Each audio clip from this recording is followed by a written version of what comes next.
भारताचे एक सार्वभौम समाजवादी धर्मनिरपेक्ष लोकशाही गणराज्य घडवण्याचा व त्याच्या सर्व नागरिकास सामाजिक आर्थिक व राजनैतिक न्याय सदनामध्ये परत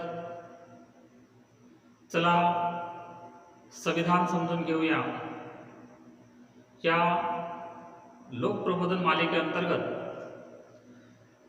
आज आपण भारतीय संविधान भाग 5 संघराज्य प्रकरण 1 कार्यकारी यंत्रणा राष्ट्रपती व उपराष्ट्रपती कलम 52 ते 79 हे संघराज्याचं प्रकरण 1 ते 5 पर्यंत लिहिलेलं आहे। तर कलम 52 अंतर्गत भारताचा एक राष्ट्रपती असेल असं नमूद आहे। कलम 53 संघराज्याच्या कार्यकारी अधिकार। संघराज्याचा कार्यकारी अधिकार राष्ट्रपतीकडे निहित असेल आणि त्याच्याकडून प्रत्यक्षपणे किंवा त्याच्या हाताखालील अधिकाऱ्यांमार्फत या संविधानानुसार त्याचा वापर केला जाईल। पूर्वगामी तरतुदीच्या व्यापकतेला बाधा न येऊ देता संघराज्याच्या संरक्षण दलाचे सर्वोच्च अधिपत्य राष्ट्रपतीकडे निहित असेल आणि त्याचा वापर कायद्याद्वारे विनियमित केला जाईल। कोणत्याही विद्यमान कायद्याद्वारे कोणत्याही राज्याच्या शासनाला किंवा अन्य प्राधिकाऱ्याला प्रदान करण्यात आलेले कोणतेही कार्याधिकार राष्ट्रपतीकडे हस्तांतरित होतात असे मानले जाणार नाही किंवा राष्ट्रपती व्यतिरिक्त अन्य प्राधिकाऱ्यास कायद्याद्वारे कार्याधिकार प्रदान करण्यास संसदेला प्रतिबंध होणार नाही। कलम 54 राष्ट्रपतीची निवडणूक। राष्ट्रपतीची निवडणूक हे संसदेच्या दोन्ही सभागृहांचे निवडून आलेले सदस्य आणि राज्यांच्या विधानसभांचे निवडून आलेले सदस्य यांना मिळून बनलेल्या निर्वाचन गणाच्या सदस्याकडून निवडला जाईल। कलम 55 हे राष्ट्रपतीच्या निवडणुकीची रीत काय आहे याविषयी मार्गदर्शन करते। तर कलम 56 राष्ट्रपतीचा पदावधी किती आहे याविषयी मार्गदर्शित करते। तर राष्ट्रपती ज्या दिनांकास आपले पद ग्रहण करील त्या दिनांकापासून 5 वर्षाच्या अवधीपर्यंत ते पद धारण करील, परंतु असे की राष्ट्रपती उपराष्ट्रपती संबोधून आपल्या पदाचा सहीनिशी लेखा राजीनामा देऊ शकेल। राष्ट्रपतीने संविधानाचा भंग केल्याबद्दल त्याला अनुच्छेद 61 मध्ये तरतूद केलेल्या रीतीने महाभियोगाद्वारे पदावरून दूर करता येईल। राष्ट्रपती आपला पदावधी संपला असला तरीही त्याचा उत्तराधिकारी त्याचे पद ग्रहण करीपर्यंत आपले पद धारण करणे चालू ठेवील। अशा पद्धतीने राष्ट्रपतीच्या पदावधी संविधानामध्ये कलम 56 अंतर्गत नमूद आहे। कलम 57 हे राष्ट्रपतीच्या फेरनिवडणुकीची पात्रता याविषयी मार्गदर्शन करते। जी व्यक्ती राष्ट्रपती म्हणून पद धारण करीत आहे अथवा जिने असे पद धारण केलेले आहे ती व्यक्ती या संविधानाच्या अन्य तरतुदींना अधीन राहून त्या पदासाठी होणाऱ्या फेरनिवडणुकीसाठी पात्र असेल। कलम 58 राष्ट्रपती पदाच्या निवडणुकीची अर्हता। कोणताही व्यक्ती भारतीय नागरिक असावा, त्याने त्याच्या वयाची 35 वर्ष पूर्ण केलेली असावी आणि ती व्यक्ती लोकसभा सदस्य म्हणून निवडून येण्यास अर्हता प्राप्त असल्याखेरीज राष्ट्रपती पदाच्या निवडणुकीस पात्र असणार नाही। एखादी व्यक्ती भारत सरकारच्या किंवा कोणत्याही राज्य शासनाच्या नियंत्रणाखाली अथवा उक्त सरकारांपैकी कोणाच्याही नियंत्रणाधीन असलेल्या कोणत्याही स्थानिक किंवा अन्य प्राधिकरणाच्या नियंत्रणाखाली कोणतेही लाभाचे पद धारण करत असेल तर ती व्यक्ती राष्ट्रपतीपदी निवडून येण्यास पात्र असणार नाही. अशा पद्धतीने कलम 58 मध्ये राष्ट्रपती पदाची अर्हता म्हणजे पात्रता काय आहे या संबंधाने संविधान मार्गदर्शन करते. कलम 59 राष्ट्रपती पदाच्या शर्ती. राष्ट्रपती संसदेच्या कोणत्याही सभागृहाचा किंवा कोणत्याही राज्याच्या विधानमंडळाच्या सभागृहाचा सदस्य असणार नाही आणि संसदेच्या कोणत्याही सभागृहाचा किंवा कोणत्याही राज्याच्या विधानमंडळाच्या सभागृहाचा सदस्य राष्ट्रपती म्हणून निवडून आला तर तो राष्ट्रपती म्हणून आपले पद ग्रहण करील. त्या दिनांकास त्याने त्या सभागृहातील आपली जागा रिक्त केली असल्याचे मानण्यात येईल. राष्ट्रपती अन्य कोणतेही लाभपद धारण करणार नाही. राष्ट्रपती आपल्या अधिकृत निवासस्थानाचा निवास शुल्क न देता वापर करण्यास हक्कदार असेल आणि संसद कायद्याद्वारे ठरविल अशा वित्तलब्धी, भत्ते, विशेष अधिकार याचीही हक्कदार असेल. त्या संबंधात याप्रमाणे तरतूद केली जाईल किंवा दुसऱ्या अनुसूचित विनिर्दिष्ट केलेल्या अशा वित्तलब्धी, भत्ते व विशेष अधिकार यांना तो हक्कदार असेल.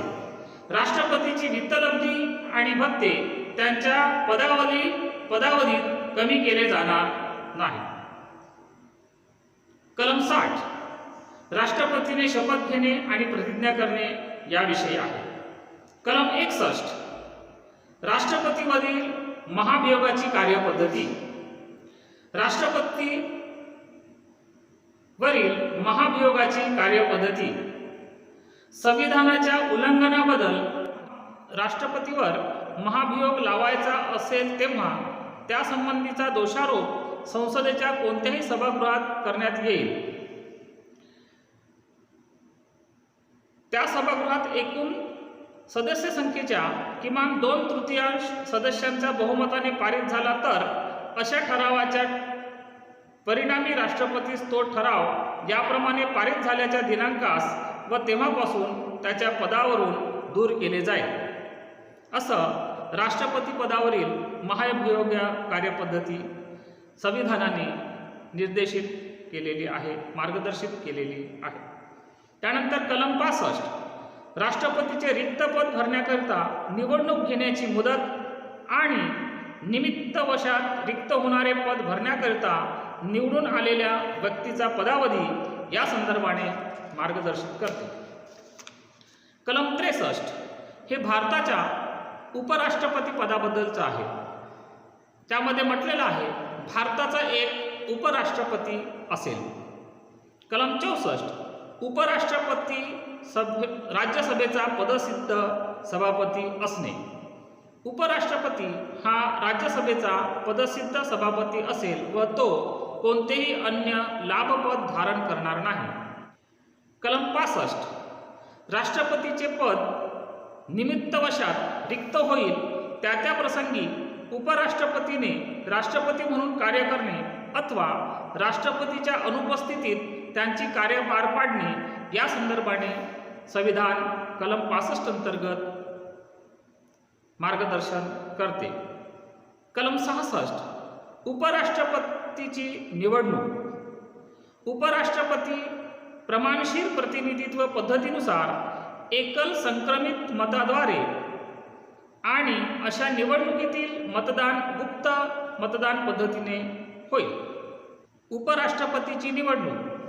उपराष्ट्रपती प्रमाणशीर प्रतिनिधित्व पद्धतीनुसार एकल संक्रमणीय मताद्वारे संसदेच्या दोन्ही सभागृहांचे सदस्य मिळून बनलेल्या निर्वाचक गणाच्या सदस्याकडून निवडला जाईल आणि अशा निवडणुकीतील मतदान गुप्त पद्धतीने होईल.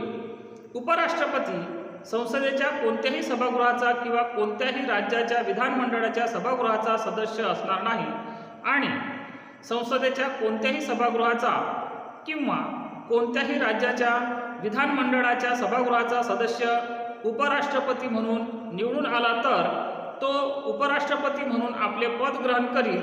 त्या दिनांकास त्याने त्या सभागृहातील आपली जागा रिक्त केली असल्याचे मानण्यात येईल. उपराष्ट्रपती पदाची अर्हता. कोणतीही व्यक्ती भारताची नागरिक असावी, 35 वर्ष पूर्ण केलेले असावे आणि राज्यसभेची सदस्य म्हणून निवडून येण्यास अर्हता प्राप्त असल्याखेरीज उपराष्ट्रपती पदाच्या निवडणुकीस पात्र असणार नाही. कलम 67. उपराष्ट्रपती पदाचा पदावधी. उपराष्ट्रपती ज्या दिनांकास आपले पद ग्रहण करील त्या दिनांकापासून 5 वर्षाच्या अवधीपर्यंत ते पद धारण करील. कलम 68. उपराष्ट्रपतीचे रिक्त पद भरण्याकरिता निवडणूक घेण्याची मुदत निमित्तवशात रिक्त होणारे पद भरण्याकरिता निवडून आलेल्या व्यक्तीचा पदावधी या संदर्भाने मार्गदर्शन करते. कलम 69 हे उपराष्ट्रपतीने शपथ घेणे किंवा प्रतिज्ञा करणे याविषयी मार्गदर्शन करते. कलम 70 इतर आकस्मिक प्रसंगी राष्ट्रपतीची कार्य पार पाडणे याविषयीचे अधिकार उपराष्ट्रपतीला या कलम 70 द्वारे संविधानाने प्रदान केलेले आहे.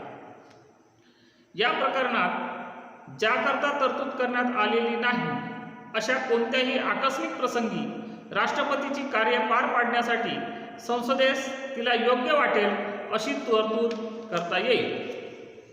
त्यानंतर कलम 71 राष्ट्रपती किंवा उपराष्ट्रपती यांच्या निवडणुकीसंबंधीच्या किंवा तिच्याशी निगडीत असलेल्या बाबींविषयी मार्गदर्शन करते. कलम 72 विवक्षित प्रकरणी क्षमा इत्यादी करण्याचा आणि शिक्षादेश निलंबित करण्याचा, त्यात सूट देण्याचा किंवा तो सौम्य करण्याचा राष्ट्रपतीचा अधिकार कलम 72 अन्वये राष्ट्रपतीस प्रदान करण्यात आलेले आहे. यामध्ये म्हटलेलं आहे की कोणत्याही अपराधाबद्दल दोषी ठरवण्यात आलेल्या कोणत्याही व्यक्तीला जेव्हा शिक्षा किंवा शिक्षादेश लष्करी न्यायालयाने दिला असेल अशा सर्व प्रकरणी जेव्हा शिक्षा किंवा शिक्षादेश संघराज्याच्या कार्यकारिणी अधिकाराच्या व्याप्तीतील एखाद्या बाबींशी संबंधित असलेल्या कोणत्याही कायद्याविरुद्ध केलेल्या अपराधाबद्दल देण्यात आला असेल अशा सर्व प्रकरणी जेव्हा शिक्षादेश हा मृत्यू शिक्षादेश असेल अशा सर्व प्रकरणी शिक्षेबद्दल क्षमा करण्याचा, शिक्षेस तहकुबी देण्याचा, शिक्षेस स्थगिती देण्याचा किंवा शिक्षेस सूट देण्याचा अथवा शिक्षादेश निलंबित करण्याचा, त्यात सूट देण्याचा किंवा तो सौम्य करण्याचा राष्ट्रपतीस अधिकार असेल. लष्करी न्यायालयाने दिलेला शिक्षादेश निलंबित करण्याचा, त्यात सूट देण्याचा किंवा सौम्य करण्याचा जो अधिकार कायद्याद्वारे संघराज्याच्या सशस्त्र सेनामधील एखाद्या अधिकाऱ्यास प्रदान करण्यात आला असेल त्या अधिकारांवर खंड 1 च्या उपखंड क मधील कोणत्याही गोष्टीचा परिणाम होणार नाही. असं राष्ट्रपतीस कलम 72 अन्वये अधिकार बहाल करण्यात आलेले आहे. कलम 73 संघराज्याच्या कार्यकारी अधिकाराची व्याप्ती. या संविधानाच्या तरतुदींना अधीन राहून संघराज्याच्या कार्यकारी अधिकाराची व्याप्ती ज्यांच्या बाबतीत संसदेला कायदे करण्याचा अधिकार आहे त्या बाबीपुरती आणि कोणत्याही तहाच्या किंवा कराराच्या अन्वये भारत सरकारला वापरता येण्यासारखे हक्क, प्राधिकार, अधिकारिता यांचा वापर करण्यापुरती असेल. परंतु असे की या संविधानात किंवा संसदेने केलेल्या कोणत्याही कायद्यात स्पष्टपणे तरतूद केली असेल त्या व्यतिरिक्त इतर बाबतीत उपखंड क मध्ये निर्देशित कार्यकारी अधिकाराच्या व्याप्तीत कोणत्याही राज्यामध्ये ज्याच्या बाबतीत राज्याच्या विधानमंडळालाही कायदे करण्याचा अधिकार आहे अशा बाबी येणार नाहीत.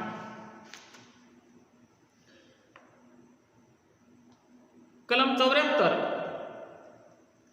हे मंत्री परिषदेसंबंधी मार्गदर्शित आहे. कलम 74 राष्ट्रपतीस सहाय्य व सल्ला देण्यासाठी मंत्री परिषद.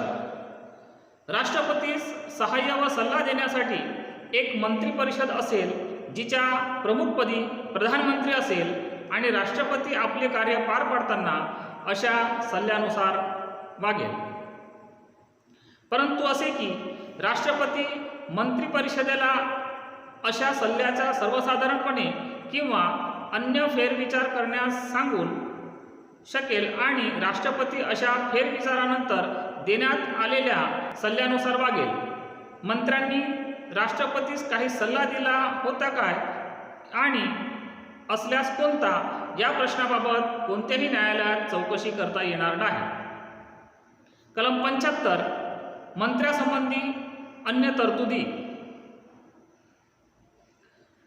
प्रधानमंत्री राष्ट्रपतीकडून नियुक्त केला जाईल आणि इतर मंत्री राष्ट्रपतीकडून प्रधानमंत्र्याच्या सल्ल्यानुसार नियुक्त केले जातील. राष्ट्रपतीची मर्जी असेपर्यंत मंत्रिपदे धारण करतील. मंत्रिपरिषद लोकसभेस सामुदायिकपणे जबाबदार असेल. मंत्र्याने आपले पद ग्रहण करण्यापूर्वी 3ऱ्या अनुसूचीमध्ये या प्रयोजनार्थ दिलेल्या नमुन्यानुसार राष्ट्रपतीस त्यास त्याची गोपनीयता शपथ देईल.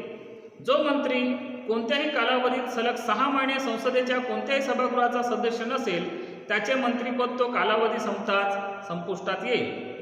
मंत्र्याचे वेतन व भत्ते संसद कायद्याद्वारे वेळोवेळी निर्धारित करील त्याप्रमाणे असतील आणि संसद याप्रमाणे ते निर्धारित करील 2ऱ्या अनुसूचीत विनिविष्ट केल्याप्रमाणे. नंतर कलम 76 भारताचा महान्यायवादी. राष्ट्रपती सर्वोच्च न्यायालयाच्या न्यायाधीश म्हणून नियुक्त होण्यास जी व्यक्ती अर्हता प्राप्त असेल अशा एखाद्या व्यक्तीस भारताचा महान्यायवादी म्हणून नियुक्त करेल. त्याला आपण सर्वोच्च न्यायाधीश असं म्हणतो. कलम 77 भारत सरकारचे कामकाज चालविणे. भारत सरकारची संपूर्ण शासकीय कार्यवाही राष्ट्रपतीच्या नावाने येत आहे असे म्हटले जाईल.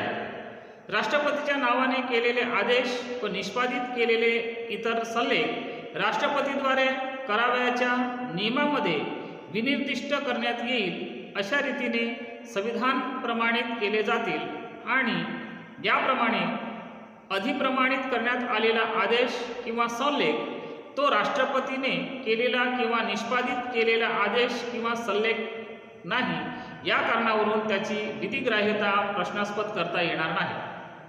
भारत सरकारचे कामकाज अधिक सोयीस्कररित्या चालावे यासाठी आणि उक्त कामकाज मंत्र्याद्वारे वाटून देण्यासाठी राष्ट्रपती नियम करेल. कलम 78 राष्ट्रपतीस माहिती पुरवणे इत्यादी संबंधाबाबत प्रधानमंत्र्याची कर्तव्ये. संघराज्याच्या कारभाराच्या प्रश्नासंबंधी मंत्रिपरिषदेचे सर्व निर्णय व विधिविधानाकरिता आलेले सर्व प्रस्ताव राष्ट्रपतीस कळविणे हे प्रधानमंत्र्याचे कर्तव्य आहे. संघराज्याच्या कारभाराच्या प्रश्नासंबंधी व विधिविधानाकरिता आलेल्या प्रस्तावासंबंधी राष्ट्रपती मागवेल ती माहिती पुरवणे आणि ज्या बाबींवर एखाद्या मंत्र्याने निर्णय घेतलेला आहे पण मंत्रिपरिषदेने जिचा विचार केलेला नाही अशी कोणतीही बाब राष्ट्रपतीने आवश्यक केल्यास मंत्रिपरिषदेच्या विचारार्थ सादर करणे हे प्रधानमंत्र्याचे कर्तव्य असेल. अशा प्रकारे भाग 5 संघराज्य प्रकरण 1 कार्यकारी यंत्रणा राष्ट्रपती व उपराष्ट्रपती या संदर्भाने संविधानामध्ये विनिर्दिष्ट माहिती जाणून घेतली.